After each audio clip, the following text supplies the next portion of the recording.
Packing 3 రోజులకి 3 డోసులు. అలానా?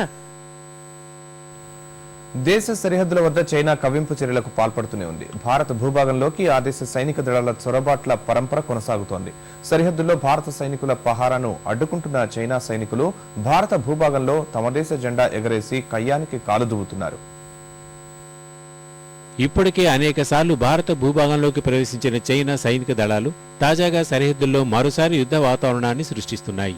భారత భూభాగంలోకి ప్రవేశించడమే కాకుండా గస్తీ కాస్తున్న భారత సైనికుల్ని ఆ దేశ సైనికులు ఎక్కడికక్కడ నిలిపివేస్తున్నారు. పహారాకు వెళ్లిన భారత సైన్యం వాహనాల్ని నిలిపివేసిన చైనా దళాలు ఆ ప్రాంతం తమ దేశానిదని బుకాయిస్తూ ముందుకు వెళ్లే అవకాశం లేదని తెగేసి చెప్తున్నాయి. ఆక్రమించిన భూభాగంలో దేశ జెండాను ఎగురువేసిన చైనా సైనిక దళాలు భారత సైనికుల పహారాకు అడ్డుకట్టు వేయాలని భావిస్తున్నట్లు వరుస చొరబాట్లతో తేటతెల్లమవుతోంది.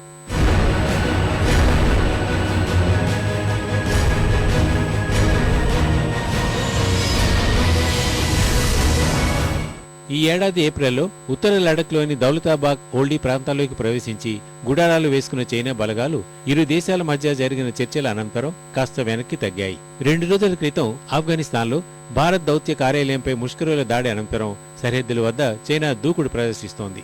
గస్తీ కేంద్రాలను ఆక్రమించుకుంటూ భారత్తో కయ్యానికి కాలు దువ్వుతోంది. చైనా సైనిక దళాల వరుస చొరబాట్లకు భారత్ మెతక వైఖరే కారణంగా కనిపిస్తోందని, ప్రభుత్వం ఈ విషయాలపై దృష్టి పెట్టినట్లు లేదని విశ్లేషకులు భావిస్తున్నారు. భారత్పై చైనా ఒత్తిడి పెంచేందుకు ప్రయత్నిస్తోందని, జరుగుతున్న ఘటనలే అందుకు సాక్ష్యమని వారు చెప్తున్నారు.